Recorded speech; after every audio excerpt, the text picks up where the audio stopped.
Ya, shalom, selamat malam. Saudara, kita mau mulai mendengarkan firman Tuhan.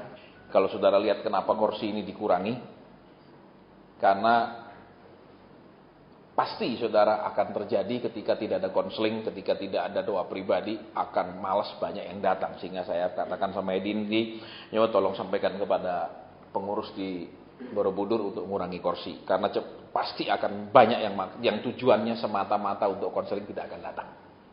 Ya, dan kita akan semakin kurangi lagi dan semakin kurangi lagi di bulan-bulan ke depan. Kenapa saudara? Karena selama pelayanan saya beberapa belas tahun ini, orang hanya tertarik kepada karunia-karunia roh. Orang hanya tertarik kepada kesembuhan, nubuatan, kemudian solusi-solusi ajaib yang Tuhan berikan lewat karunia perkataan hikmat. Mereka tidak tertarik kepada pengajaran firman Tuhan. Ya, sehingga apa saudara? Mereka pada saat saya sampaikan apapun, walaupun itu pewahyuan dari Tuhan, walaupun itu pengertian baru firman dari Tuhan, mereka hanya berharap, habis ini saya mau maju konseling. Saudara, dan itu bertahun-tahun saudara, ya, menjadi bahan pergumulan, ya, sampai Tuhan memberikan saya hadiah tahun baru, ya, beberapa minggu lalu. Ketika saya berdoa, Tuhan bilang, kamu pusing dah? Pusing Tuhan. Saya bilang, saya pusing Tuhan. Ya, ketika saya berdoa, Roh Kudus dengan jelas, dan itu saya baru diajak ngomong sesudah sekian bulan, saudara. Ya, memang tetap ada pesan buat orang lain. Memang ketika saya khotbah Tuhan selalu sampaikan ayat. Tetapi untuk saya pribadi selama beberapa bulan Tuhan tidak ngomong. Dan baru hari itu saudara, ketika saya doa, Tuhan bilang, kamu pusing kan? Pusing Tuhan. Saya bilang, iya saya lagi pusing. Ya, terus Tuhan jawab saya, kenapa kamu pusing? Karena kamu masih pertimbangan terus untuk mau tegas. Iya saudara. Ya. Kenapa? Di satu pihak saya melihat sebagai hamba Tuhan, kadang orang tidak tertarik kepada khotbah. Orang hanya tertarik sesudah khotbah mau didoakan. Sehingga berapa lama pun kita khotbah, tidak ada yang masuk di kepala. Berapa lama pun tidak ada yang masuk di hati. Yang penting habis ini saya mau didoakan. Nah, sehingga saudara, itu menjadi bahan pergumulan. Ya. Pertimbangannya saudara, kadang saya masih mau doakan adalah, Tuhan, kan kadang banyak orang memang sangat kondisi kepepet, sangat kondisi terdesak, sangat kesesakan. Dan mereka tidak tahu harus berbuat apa. Ya, itu pertimbangannya. Kadang, ya gimana, tidak semua orang itu keras hati. Tidak semua orang itu memang hanya ingin cari nubuat. Kadang ada orang yang sudah saking bingungnya, maka mereka minta didoakan. Hingga saya timbang. Saudara bayangkan, barang yang sama ditimbang berulang-ulang, barangnya tetap utuh, timbangannya rusak. Ya. Sehingga waktu saya doa, Tuhan katakan, ya, karena kamu terus timbang. Lah iya toh Tuhan. Kan kadang-kadang kalau terlalu tegas, ya piye Tuhan, dibilang hamba Tuhan terlalu kaku. Betul? Ya saudara? Terus apa lagi saudara? Ya macam-macam lah. Akhirnya saya bilang, baik Tuhan. Kalau engkau sudah mengatakan aku pusing karena aku terus timbang-timbang, sekarang tidak ada pertimbangannya. Ya, tidak ada pertimbangan. Alias apa? Tidak ada konseling dengan alasan apapun. Makanya kursi kita kurangi. Dan nanti kalau saudara bilang, waduh Pak kok gini, kita mau datanglah. Kalau firman kita bisa baca di rumah, kita bisa dengar di internet, kita bisa dengar di TV, ada J-Channel, apa macam-macam kita bisa dengar. Tapi pesan Tuhan yang khusus buat kami, kan kami harus tahu. Dan tidak bisa didapat dari TV. Itu yang kami mau. Saudara, tapi saya sudah ambil keputusan, baik Tuhan. Saya nggak mau hidup pusing lagi. Ya, dan ketika Tuhan katakan, kamu pusing karena masih timbang-timbang untuk tegas. Ketika Tuhan mengungkapkan itu, langsung hilang pusingnya, saudara. Detik saya doa, terima kasih Tuhan. Saya katakan, terima kasih. Ternyata ini yang bikin hidup saya ini tidak pernah sejahtera.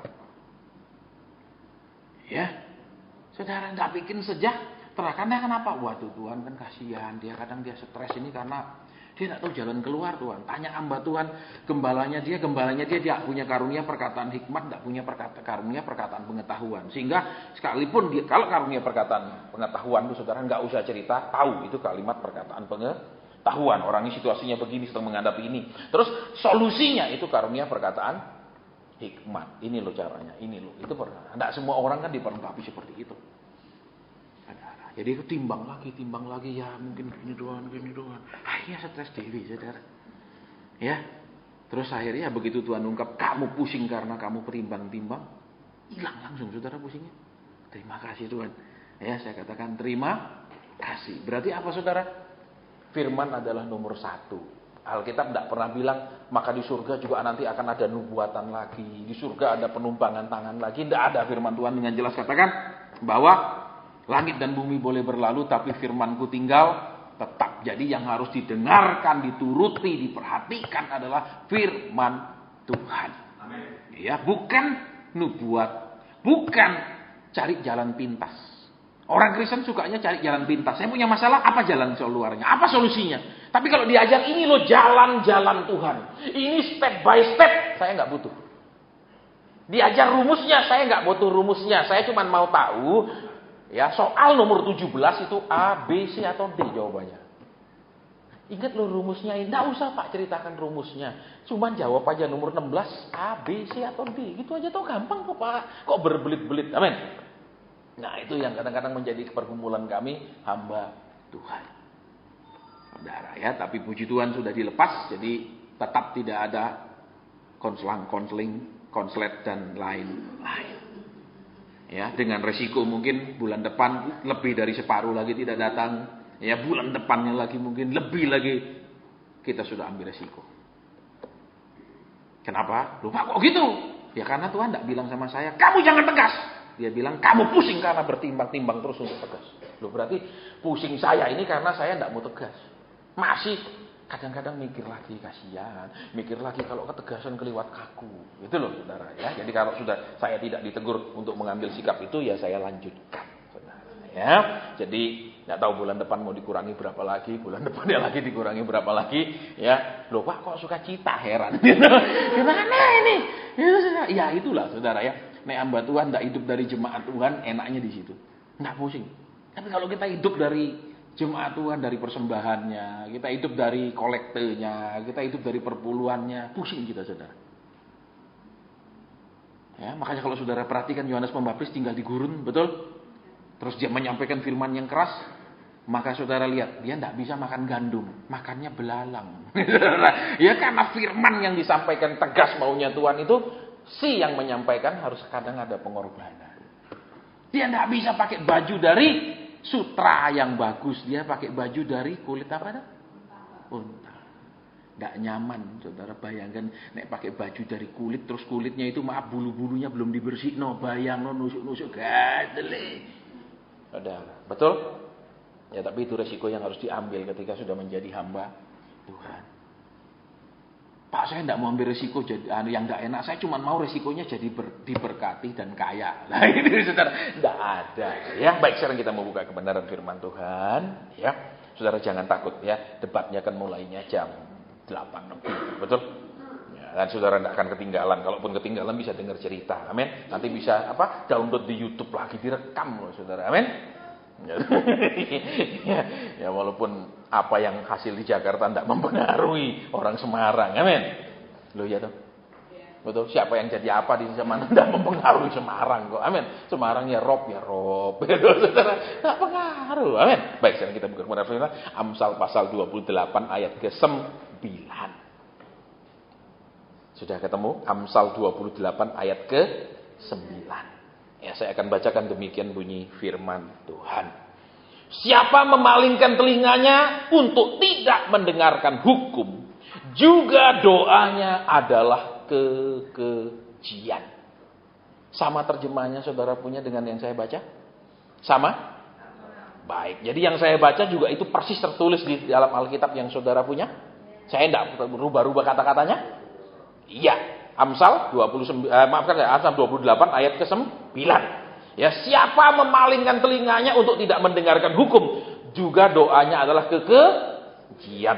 Saudara perhatikan, ketika kita punya bagian kepala ini yang dari leher ke atas kita palingkan ke arah lain, telinganya ikut enggak? Ikut enggak? Apa telinganya ini ke sana, ini bisa tetap ke sana gitu, kayak robot bisa?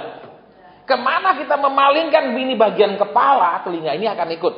Kecuali mata. Betul? Kita bisa maling ke sana, mata ke sana bisa. Betul? Tapi kalau telinga sama sekali tidak bisa, betul? Iya apa enggak? Kita tanya dulu nih yang gampang, pelajaran biologi kelas SD. Telinga hanya bisa ikut ke arah mana kepala diarahkan. Betul apa ya? Nah, kecuali beda kalau mata. Hidung juga sama, betul? Mulut juga sama. Ketika ini dibalik ke sana, mulut nggak bisa pindah, tetap di sini. Iya apa ya? Nah, sekarang kita mau melihat artinya, saudara. Ya. Siapa memalingkan telinga untuk tidak mendengarkan hukum, juga doanya adalah lihat. Sekarang kita lihat memalingkan telinga. Berarti ini kalau telinga dipalingkan, diarahkan kemana, ini yang lain-lain ikut. Amin. Iya, nah sekarang lihat. Ketika kita berdoa, ketika kita meminta, ketika kita memohon, mata kita sedang terarah kepada masalah kita, pergumulan kita, kemudian juga keinginan, kebutuhan kita. Ya apa enggak? Loh.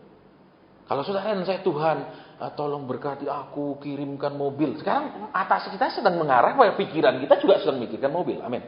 Ya apa enggak? Jadi lihat sekarang, kita akan sederhana sekali di sini. Tadi waktu saya doa Tuhan bilang sederhana beginilah, saudara. Ya gampang-gampang. Ya, jadi anak SD pun bisa mengerti. Ya. Isi doa kita itu adalah apa yang kita pikirkan, apa yang kita fokuskan, apa yang yang kita lihat, itulah isi doa kita. Iya apa ya? Loh, misalnya, saudara, kita sedang memikirkan, Tuhan, ini tinggal di rumah rob terus Tuhan, aku kepingin pindah. Nah, ketika kita pikirkan gitu, isi doanya apa? Tuhan, biarlah tetap tinggal di rumah yang rob, gitu. Pasti, Tuhan, kalau bisa aku kasih berkat supaya pindah, betul? Apa yang dipikirkan itu akan terbawa dalam doa, betul? Kemudian apa yang kita alami, kesesakankah, kebutuhankah, juga akan dibawa dalam doa. Berarti apa yang kita fokuskan, yang kita sedang perhatikan, sedang mengganggu pikiran kita, itulah yang akan kita doakan. Ya apa ya? Nah, lihat makanya, juga doanya adalah kekejian. Nah, sekarang kita mau lihat, saudara, ya, sebanyak orang suka didoakan, tapi tidak suka berdoa. Dia percaya di dalam doa ada sebuah kuasa, tetapi dia tidak pernah mau memulai supaya doanya berkuasa. Paling gampang kirim biaya perangko kepada hamba Tuhan supaya surat keinginannya disampaikan ke Tuhan. Iya apa enggak? Loh. Kami kadang-kadang hamba Tuhan ini dianggap buka servis apa? Pengiriman surat doa. Tolong sampaikan ini ke Tuhan. Terus ini biaya perangkonya. Mau kilat khusus, ekspres, gitu. JNE yes. Ya apa enggak? Terus, ya karena sudah terima uang perangko kan harus dikirim. Loh, pos kalau sudah suratnya dikasih perangko itu harus dikirim, amin. Loh ya apa enggak, apalagi surat tercatat. Nanti kalau enggak dikirim itu kan bisa dituntut. Ya kalau yang biasa kirim enggak tercatat kadang hilang enggak jelas. Tapi kalau itu tercatat, apalagi ekspres itu kan ada nomornya segala macam. Ya dan itu bisa di tracking sudah sampai mana surat itu. Nah, banyak orang menganggap hamba Tuhan buka kantor pos, mengantar surat-surat doa. Sehingga kewajibannya pribadi untuk bersama dengan Tuhan, berdoa kepada Tuhan tidak dilakukan karena sudah membayar uang biaya perangko. Nah, kita lihat lagi kembali ke ini, kita mau fokus. Siapa memalingkan telinganya untuk tidak mendengarkan hukum, doanya adalah kekejian. Saudara lihat ya. Ketika kita berdoa kembali, ya, lihat. Syaratnya Tuhan katakan, kan doa orang benar besar kuasanya. Lah, di sini dilihat, memalingkan telinganya untuk tidak mendengarkan hukum. Berarti apa? Ketika kita berdoa, yang kita ingin dengar cuma jawaban.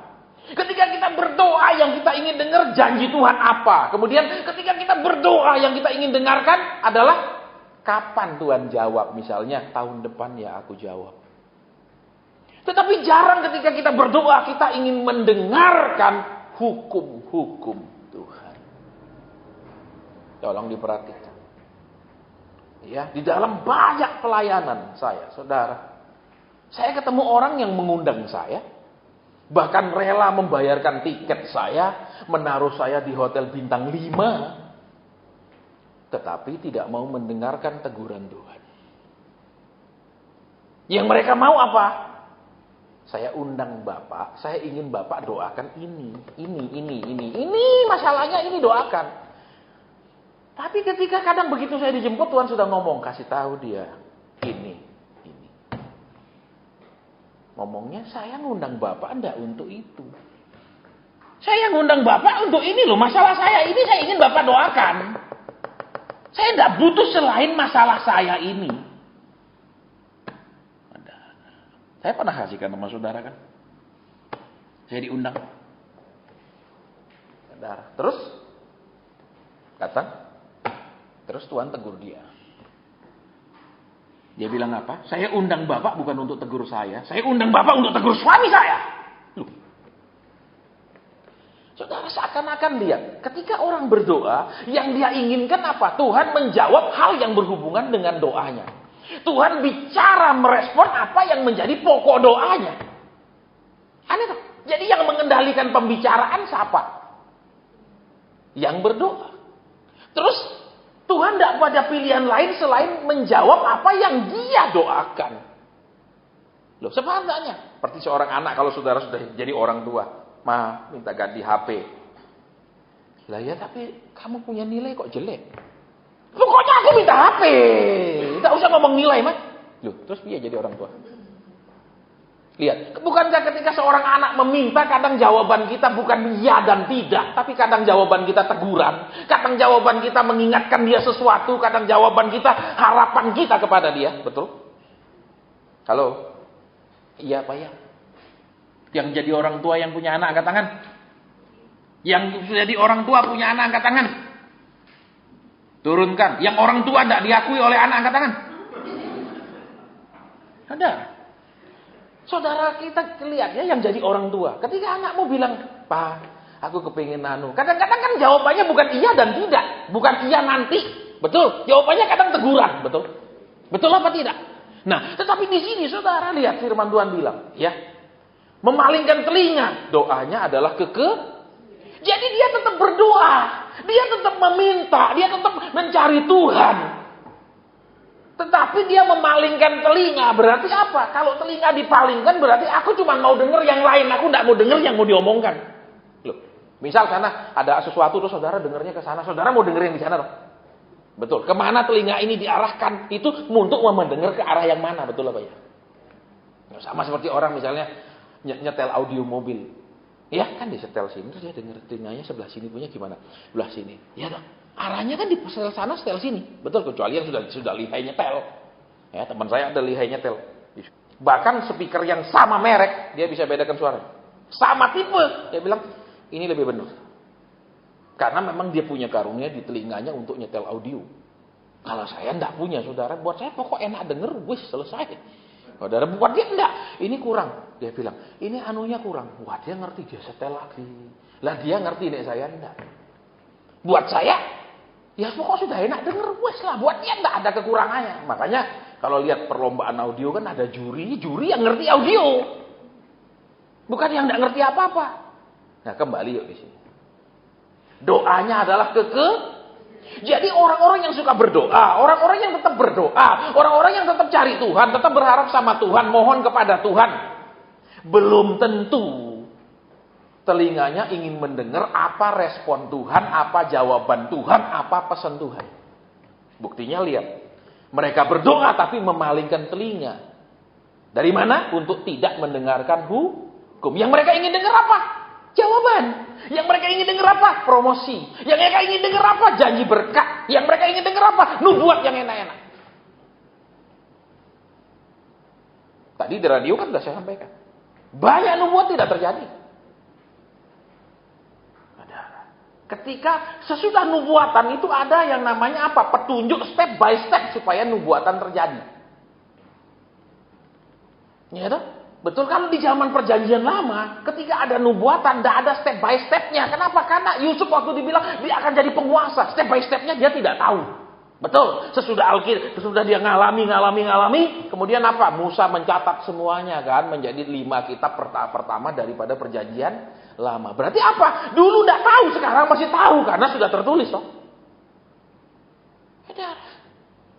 Tapi banyak orang nggak mau tahu. Pokoknya Pak Asun doakan saya. Loh, bedanya hamba Tuhan dengan dukun, saudara.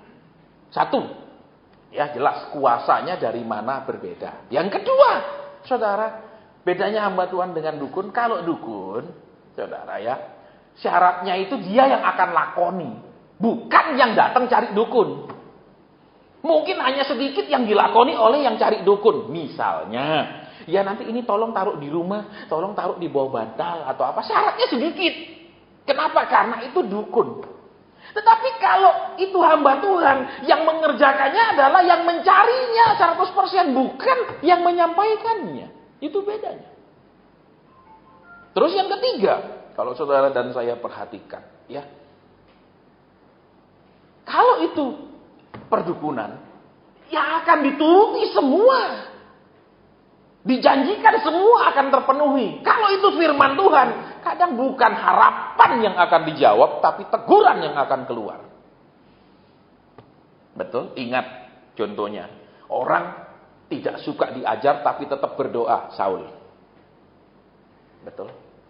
Dalam kondisi kepepet, dia cari Tuhan juga. Dia tetap berdoa. Tapi Tuhan tidak ditemui tidak waktu itu. Mau Tuhan ketemu dia? Enggak. Sampai akhirnya, nek Tuhan tidak jawab, panggil orang, bisa panggil arwah. Dia tetap berdoa, tapi dia tidak berubah. Di Alkitab begitu banyak contoh, saudara. Jadi jangan bilang, wah dia ninggalkan Tuhan, jauh dari Tuhan. Lah dia masih berdoa, masih cari Tuhan.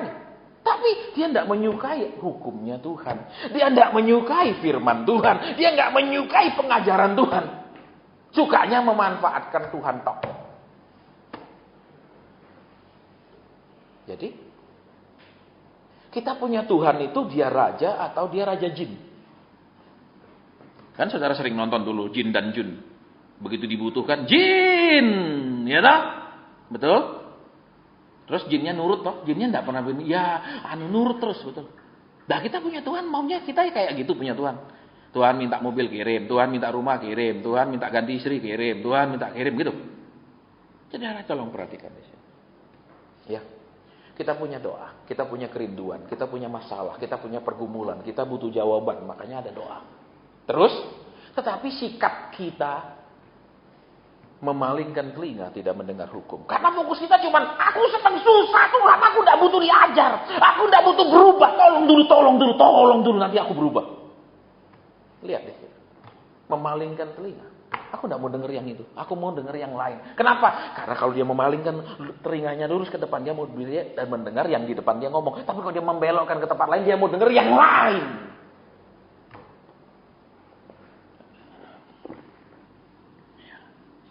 Jadi, saudara dan saya perhatikan ini.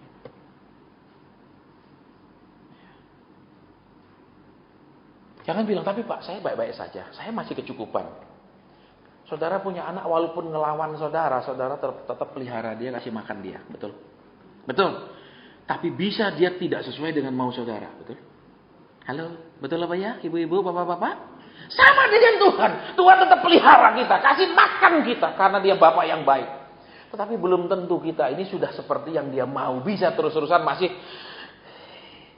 Syukur kamu anakku, kalau pembantuku sudah lama tak buang kamu. Nyata. Saudara, kan ibu-ibu pasti tahu toh, betul nggak? Anak itu tetap kau sayang, kau tetap sekolahkan, tapi bisa hatimu sangat sedih karena ke dia, iya toh?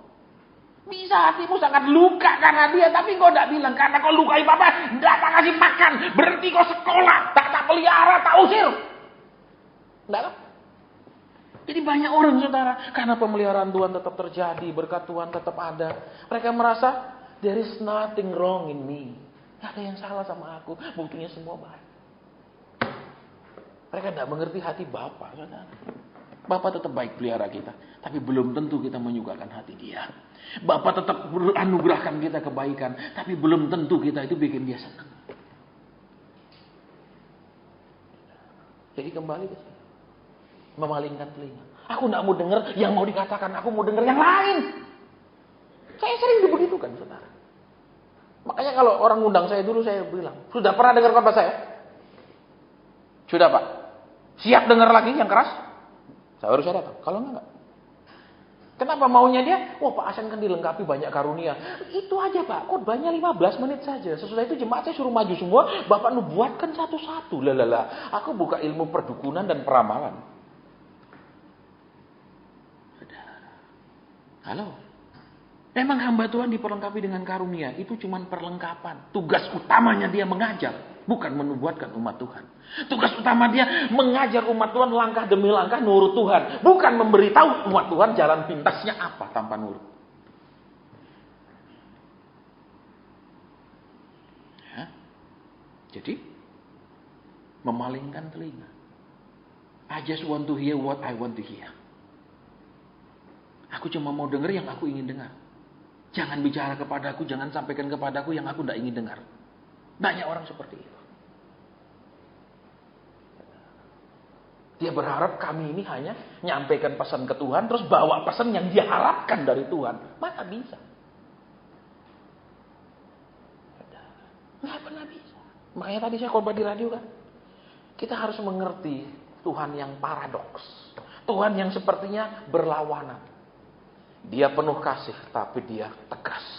Bagaimana orang penuh kasih bisa tegas? Kadang berlawanan. Betul? Dia panjang sabar. Tetapi dia juga mau terus mendidik orang. Berarti kalau panjang sabar, ya dan tidak mau belajar, tidak apa-apa. Tidak, dia tetap didik. Tapi orang kadang-kadang tidak mengerti kenapa dia kemudian mengalami ini, mengalami itu. Dia merasa ya itu kan, tolong doakan lagi, tolong doakan lagi. Sering apa yang kita alami merupakan hasil daripada konsekuensi keputusan kita, tindakan kita yang sebelumnya. Kan saya saksi pernah sama saudara kan? Ya kan? Seorang ibu yang menikah, suami pertama meninggal, terus dia menikah lagi, dan ternyata pernikahan itu mendatangkan duka cita dan kesesakan luar biasa. Kenapa? Si suami bukannya memelihara dia mencukupkan kebutuhannya, si suami bawa orang tuanya sendiri, bawa saudara-saudaranya semua nempel ke dia. Matilah si janda ini. Kenapa saudara kita tolong doakan saya? Kenapa? Tuhan bilang tanya dia tujuannya dia menikah dulu. Ternyata tujuan menikah benar Pak Asen, saya dulu janda, suami saya mati, tinggalkan anak segini banyak. Terus saya nggak tahu kerja apa. Terus pikirannya ya sekarang segera nikah lagi dengan laki yang bisa nanggung anak-anaknya.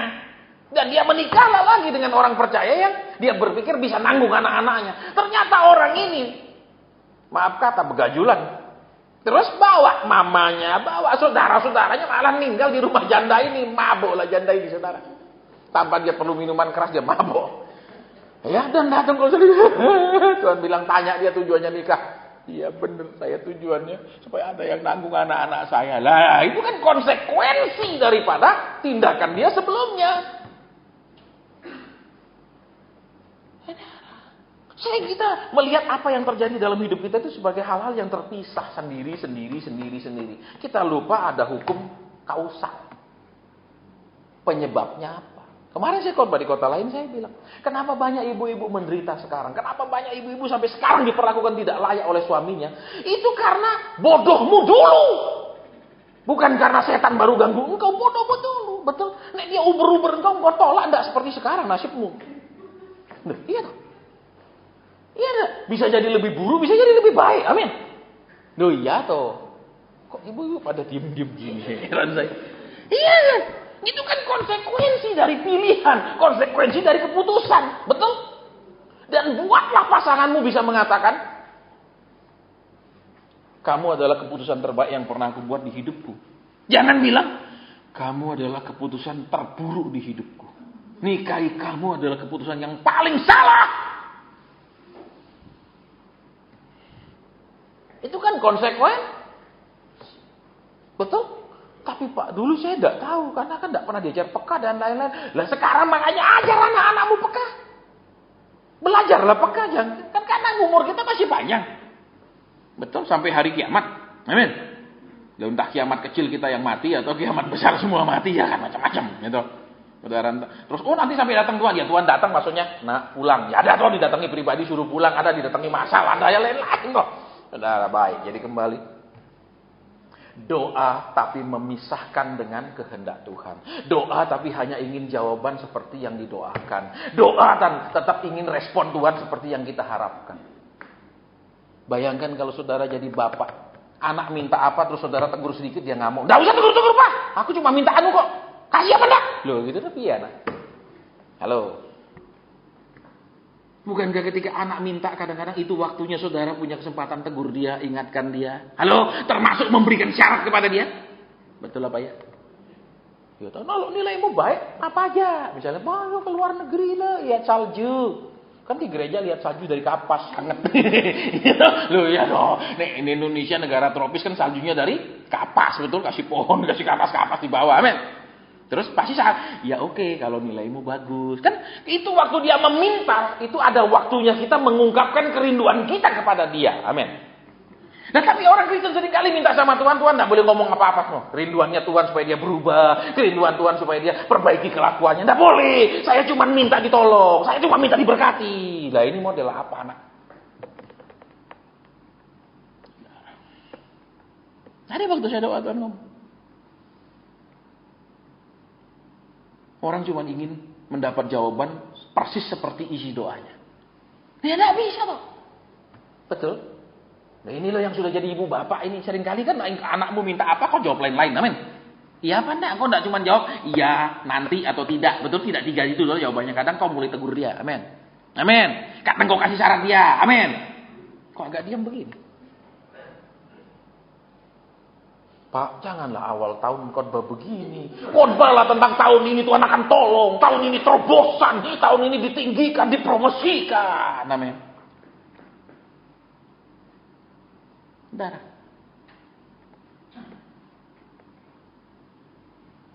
Ketika mata kita terfokus hanya kepada itu, maka hal-hal lain tidak kita akan perhatikan. Betul? Betul apa enggak? Loh, iya apa enggak? Contoh, ya, orang hobi apa? Dia akan selalu perhatiannya ke yang itu. Hobinya itu. Yang dia tidak hobi, enggak. Betul. Loh, saya kalau pergi mall, ke luar negeri kemana, yang saya kunjungi toko jam. Karena saya hobi jam. Saya tidak kunjungi toko alat olahraga, beli raket. Tidak ada hobi saya. Ya, kemana saya pergi? Ke Swiss saya pergi berkali-kali, saya diundang pelayanan. Saya perginya mana? Toko jam. Hobi saya di toko jam. Bisa jam-jaman saya di situ. Lihat jam. Karena menikmati lah. Kalau orang nggak hobi jam, lihat jam, beli aja satu kok lama sekali ngeliat-ngeliat. Loh, lain hobinya, dia nggak menikmati. Saya sangat menikmati, saudara. Terus kalau lihat yang lain, toko lain lah, saya nggak hobi, saya nggak lihat walaupun ada dan saya nggak mampir. Betul. Sama dengan ketika kita fokus hanya kepada kemauan kita, kebutuhan kita, kerinduan kita, doa kita, permintaan kita. Yang lain-lain kita kadang-kadang nggak peduli kok. Pendeta mau khotbah sampai uratnya keluar nih, sampai nonjol besar. Aku enggak dapat apa-apa, aku cuma mau nanya. Begitu dia bilang amin, aku siap maju.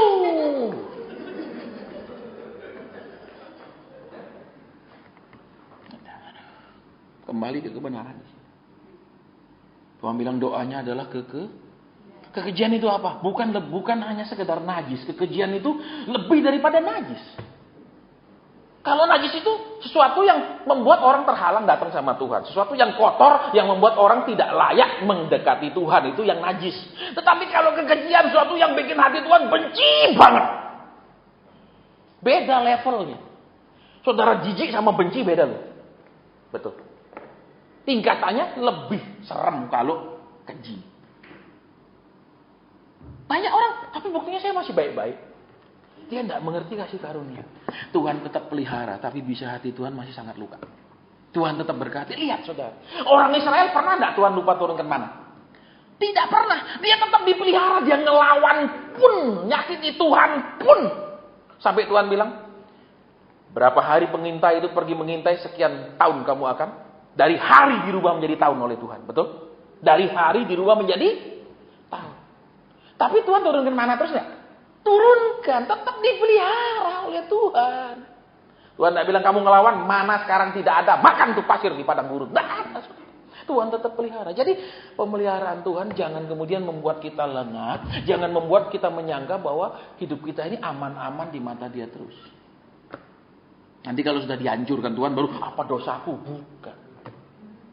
Tidak semua kejadian yang kita anggap buruk adalah sebuah hukuman.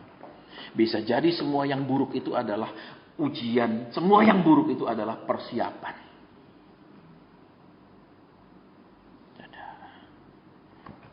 Sekarang saya sampaikan sama saudara tentang apa yang akhir tahun Tuhan ajar saya. Tuhan katakan bahwa kita semua ini akan diisi, betul? Ukuran yang diguncangkan, dipadatkan, betul? Sampai melimpah ke luar. Sekarang lihat. Kalau ini sudah berisi, kalau ini sudah sampai mentok full, setiap diisi lagi bisa dia tampung nggak? Bisa nggak dia tampung lagi? Dia harus meluber ke, betul apa tidak? Tuhan ngomong sama saya begini. Umatku selalu merasa, dia mengartikan bahwa kalau aku isi goncang-goncang, terus apa? Sampai melimpah keluar. Ya kan? Mereka selalu membayangkan aku isi terus-menerus, aku padat-padatkan. Tapi level melimpah keluarnya tidak, mereka selalu lupakan. Tuhan bilang begitu ini terisi. Diisi kembali. Semua yang diisi itu akan keluar. Betul apa ya? Saya bilang betul Tuhan. Saya maaf, ampuni saya. Saya hanya mengerti sebagian daripada ayat itu. Bahwa kau akan diberikan takaran yang diisi, digoncangkan, dipadatkan sampai melimpah keluar. Saya lupa melimpah keluarnya, saya hilangkan. Yang saya mau adalah diisi terus, digoncangkan, dipadatkan. Masalah melimpah keluar, sorry Tuhan. Aku punya takaran bisa tak tambah besarin lagi Tuhan. Tak besarin lagi sampai tidak pernah bisa limpah keluar. Jadi apa maksudnya? Kita hanya menginginkan sebagian. Kita perkatakan firman lengkap, tapi yang kita inginkan hanya sebagian daripada firman itu. Hanya diisi, dipadatkan, tapi tidak pernah keluar. Saya sering, kalau orang kasih saya persembahan, plus ada titip-titip macam-macam. Saya sering transfer itu kepada hamba Tuhan lain. Kadang-kadang, Pak, ini terus tolong doakan ya. Lah ini kan biaya perangko. Betul, ini biaya perangko Pak Pos. Harus untuk bawa Tuhan, ini sudah dia bayar perangko, saya harus antar ke Tuhan. Ini loh Tuhan, terus saya ngenteni jawabanmu. Tolong jawab yang persis yang mau loh Tuhan. Itu saya sedang jadi Pak Pos. Terus, lah kalau saya terima, kan saya salah. Kenapa? Pendoa bayaran. Supaya saya tidak salah, saya tidak doakan. Tapi karena saya sudah terima uangnya, kan saya salah. Loh, terima uangnya mau, doakan tidak mau. Kan salah. Walaupun saya tidak doakan, dia juga tidak tahu doa yang ngasih. Tapi kan saya di mata Tuhan tetap salah. Dan saya tahu. Saya tidak bisa bohong diri sendiri. Siapa bisa bohong diri sendiri kecuali orang gila? Supaya saya nggak salah, tidak doakan. Saya kasih orang lain. Tuhan saya tidak doakan, tapi uangnya saya kasih orang lain juga. Saya nggak terima, kan aman. Loh iya. Sering-sering saya. Supaya tidak berdosa. Kadang kan orang, tolong Pak ya, ini uang. Tapi kita dukun terus. Wah Tuhan jawab dia. Jawab dia.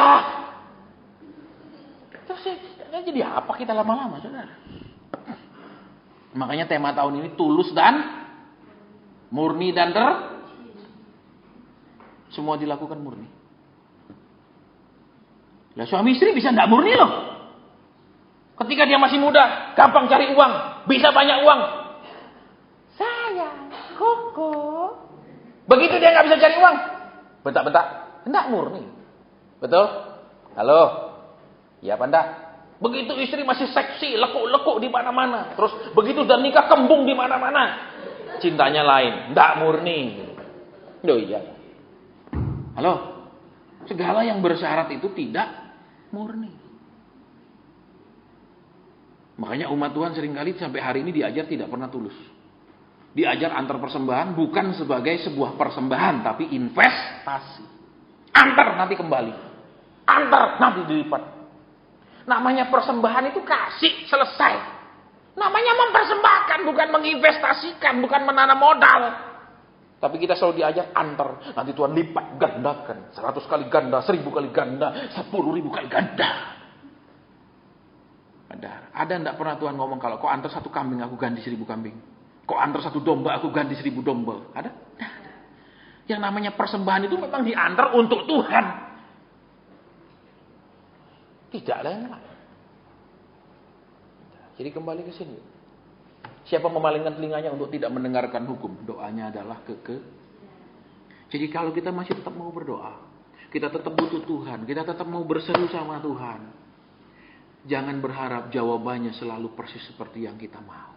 Kedua, jangan terus berdoa tapi terus fokusnya kepada yang menjadi masalah kita, keinginan kita, tapi fokusnya kepada kehendak Tuhan apa. Seorang hamba yang melakukan kehendak Tuannya, dia pasti diberkati. Seorang pegawai yang melakukan kehendak Tuannya pasti terima gaji. Betul? Betul? Tapi seorang pegawai yang perintah-perintah Tuannya, suatu hari bisa dipecat. Amin. Loh iya apa enggak? Saya kan pernah cerita sama saudara. Saya kerja di hotel, yang punya hotel orang bodoh. Punya duit tok. Sekolah enggak tinggi. Saya sekolah di 2 universitas. Tapi dia soge. Loh, dia soge. Saya biar pinter. Saya makan gaji dia. Jadi saya tidak bisa ngajar dia. Apa yang dia katakan, ya sudah. Kadang saya beritahu, bos, kalau perhotelan itu begini, bos. Karena dia punya uang tapi tidak ngerti. Contohnya, orang bule makan di restoran. Dia suruh keluarkan makanannya semua serentak. Kayak makan Chinese food. Lo udah bisa. Nek Chinese food pesan apa sekaligus keluar sak meja. Nek bule kan enggak. Betul? Sup dulu. Selesai sup baru dikeluarkan lagi. Bukan sup jejeli terus makanan utamanya jejeli. Makanan terakhirnya taruh di meja. Ngamuk bulenya. Lah dia goblok cuman punya duit. Emang nasibnya orang pintar seringkali adalah kulinya orang punya duit. Dan orang punya duit banyakan bodoh. Nah, itu loh saudara. Loh iya, memang Tuhan itu adil. Kenapa? Lah kalau dia sudah bodoh nggak punya duit terus kan super kiri, dia siapa mau kasih kerja? Ya no, Tuhan itu adil. Saudara. Iya, lu iya saya kan pernah diundang gereja Isa Al-Masih, habis diundang khotbah itu kan pergi makan sama pengurusnya. Salah satunya kan orang yang sangat kaya di Semarang itu. Dia cerita, Pak Asen, kita dulu yang sekolah kan ada beberapa yang sekelas.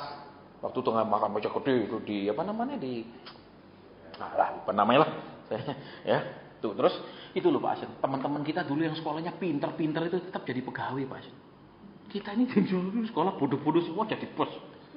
Loh ya memang, nek bodoh jadi pegawai gajinya piye toh? Tuhan itu makanya adil, orang bodoh kadang dikasih banyak uang. Karena kalau dia sudah bodoh terus miskin, waduh kasihan. Amin. Makanya kadang orang pinter jangan berharap jadi bos, karena justru diberkati kepinteran supaya bisa kerja.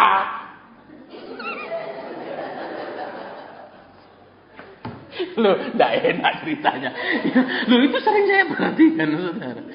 Ya, saya ngalami, saudara. Bos saya tidak ngerti, cuma punya uang, bisa bangun hotel. Tapi tidak ngerti. Ya, jadi pertama-tama buka itu kadang kita, kenapa? Orang boleh makan makanan Eropa, dia suruh kokinya keluarkan semuanya. Mateng, aku kan ngerti saudara apa yang namanya aperitif, yaitu anak sup, main course, dessert, itu masih tahu. Bule itu makan nggak kayak kita orang Chinese, wah, selesai dia ngobrol cerita bisa 3 jam 4 jam. Nah, dia suruh keluar dari saya bilang sama waiter, taruh belakang di pantry sana. Kenapa? Kan ngamuk bolehnya. Suruh jejel begitu. Sup langsung jejel semua. Loh ini apa-apaan? Dia memang punya uang tapi dia goblok. Tapi saya harus banyak nurut dia karena saya makan gaji dia. Ya kadang ada hal-hal yang tidak lazim di bisnis perhotelan dia suruh saya lakukan. Kadang pusing juga saudara. Orang punya duit tapi tidak ngerti. Ya, kadang saya mesti jelasin gini loh. Gini, mesti sabar. Ya, karena kenapa? Ya itulah punya duit tapi goblok. Pinter tapi nggak punya duit. Nah, itu nggak lengkap, saudara. Amin. Iya. Makanya kalau anak-anak saudara pinter sekolah juga doakan supaya punya duit. Amin. Betul. Kalau anak-anaknya goblok juga doakan supaya pinter. Jangan, nggak apa-apa. Yang bodoh biasanya kaya.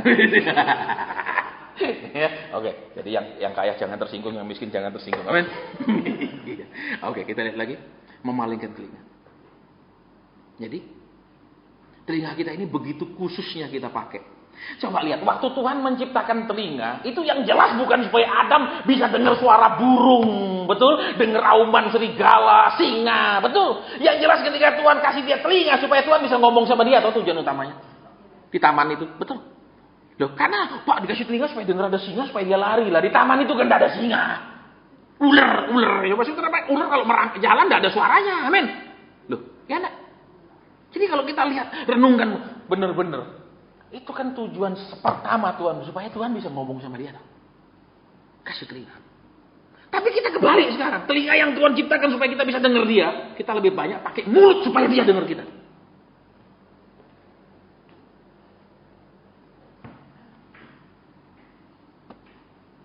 Kadang-kadang saudara, sebagai hamba Tuhan kadang kita disuruh doa, tapi ketika ada teguran, tak mau dengar.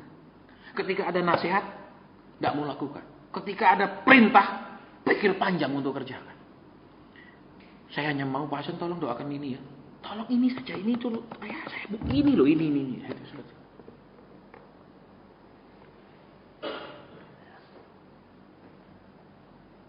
Makanya, supaya menyaring yang datang semata-mata untuk konseling, tidak ada konseling.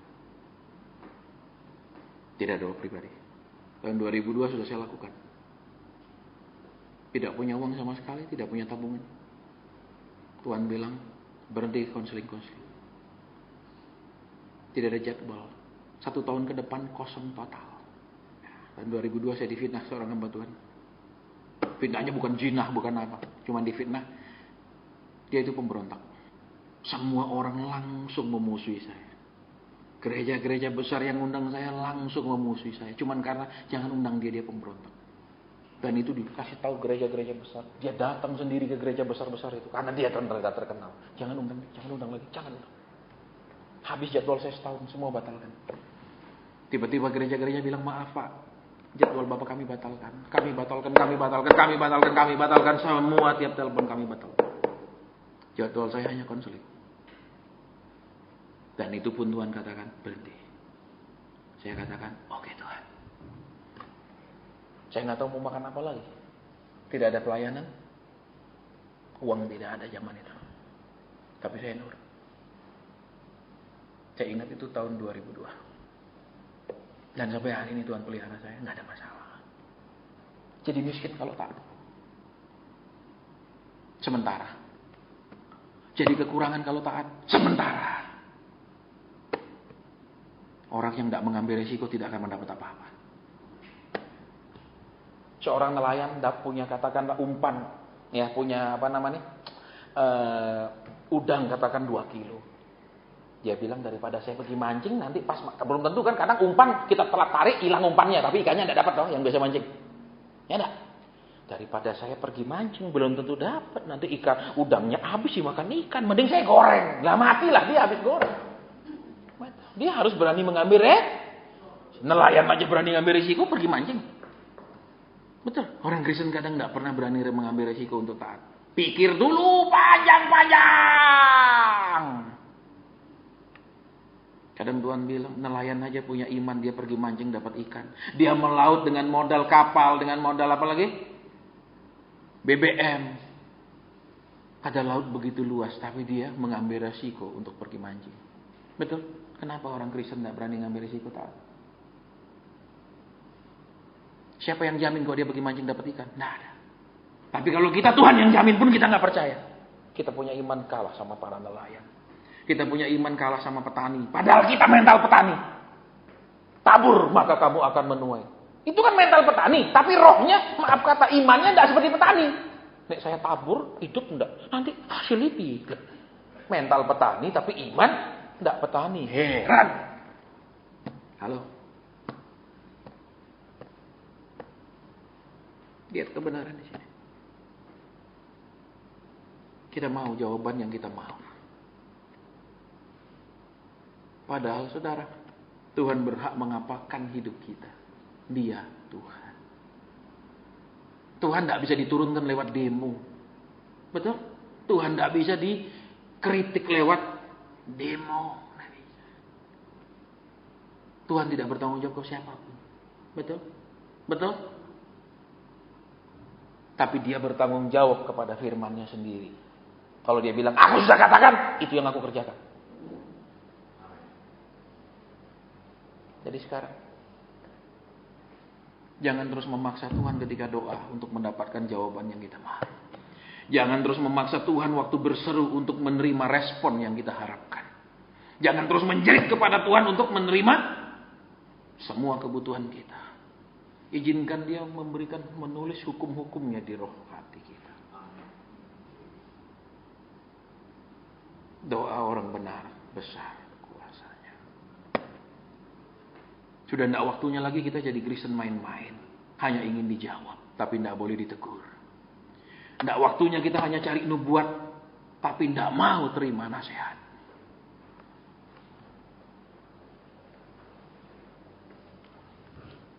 Sudah 8:30. Ya, kita akan berdoa. Kalau ada pesan Tuhan saya sampaikan berupa pesan pribadi, ya. Kalau tidak ada, pesannya sudah jelas. Mari kita rubah telinga kita. Pilih-pilih jawaban, fokus pada hanya jawaban doa. Rubah dengan fokus kepada kehendak Tuhan, aturan Tuhan, bimbingan Tuhan, nasihat Tuhan. Telinga yang selalu dipalingkan ke arah lain yang kita mau, sekarang dialingkan lagi ke arah yang Tuhan mau. Bapa, sudah hamba sampaikan yang kau taruh di hati hamba. Sudah Tuhan. Mungkin ada pesan-Mu di tengah-tengah kami.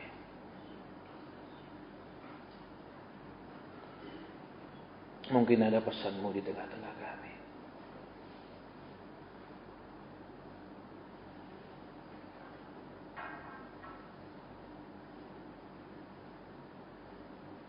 Terima kasih. Rubah Tuhan telinga kami. Beri kami kerelaan mendengarkan mau Tuhan. Bukan hanya mau mendengar yang kami mau selama ini Tuhan. Tolong kami di awal tahun ini. Kekristenan yang berubah orientasinya. Tolong umat-Mu juga ya Tuhan. Terima kasih. Biar kami fokus kepada pengajaran firman. Bukan kepada nubuat. Bukan kepada hal lain. Yang tidak kekal, tidak sempurna. Hanya firman-Mu yang sempurna. Terima kasih. Terima kasih. Terima kasih. Terima kasih. Dalam nama-Mu kami sudah berdoa. Bersyukur, berterima kasih. Haleluya. Amin. Pilihan sekarang ada di tangan kita. Mau berlambat-lambat, silahkan. Mau bersegera, silahkan. Mau berubah, monggo. Mau tetap tidak berubah, monggo. Tuhan tidak pernah memaksa orang untuk berubah. Dia hanya menyediakan kalau taat begini hasilnya, kalau tidak taat begini akibatnya. Dia tidak pernah paksa-paksa. Semua ada di tangan kita. Kiranya kita semua mengambil keputusan seperti Musa, seperti Yosua. Aku memutuskan aku dan keluargaku untuk beribadah kepada Tuhan. Kalau ada teguran, mari kita terima dan kita buat perubahan sesuai dengan yang ditegur. Kalau ada nasihat, mari kita masukkan nasihat itu ke dalam hati kita dan hidup kita. Kalau ada solusi, kita berterima kasih. Tapi solusi bukanlah segalanya. Orang Israel dibawa keluar, mereka diberikan solusi untuk keluar dari perbudakan. Itu bukanlah segalanya. Ketika mereka keluar, mereka menyeberang. Mereka sampai di padang gurun yang pertama. Langsung tiang awan, tiang api Tuhan munculkan untuk memimpin. Tuhan bukan hanya mau memberi solusi, tapi Dia mau menuntun terus-terusan. Jangan hanya cari solusi, tapi tidak mau mencari tuntunan. Ketika Dia menuntun dengan tiang awan, tiang api, tanda Dia hadir di situ, tanda Dia menyertai, Dia terus menurunkan hukum-hukumnya. Betul? Di padang gurunlah hukum-hukum itu dilengkapi. Begitu mereka masuk ke Kanaan, ada hukum-hukum baru. Tidak ada lagi hukum-hukum ritual agama. Semua sudah lengkap diturunkan di padang gurun. Jadi, mencari solusi bukanlah segalanya, bukanlah akhir. Karena Tuhan sudah memberikan solusi, mengeluarkan mereka, mau memimpin mereka. Disertai Tuhan di perjalanan, diberkati, dicukupkan di perjalanan dengan mana. Jangan mengabaikan hukum-hukum Tuhan. Kiranya kita ditemukan sebagai orang-orang yang mengasihi Dia. Kira-kira kita ditemukan sebagai orang yang juga ingin mengasihi Dia. Bukan hanya ingin disenangkan Dia, tapi juga ingin menyenangkan Dia. Supaya ada keseimbangan, supaya ada keadilan. Mari Bu Ningrum pimpin kita menaikkan satu pujian.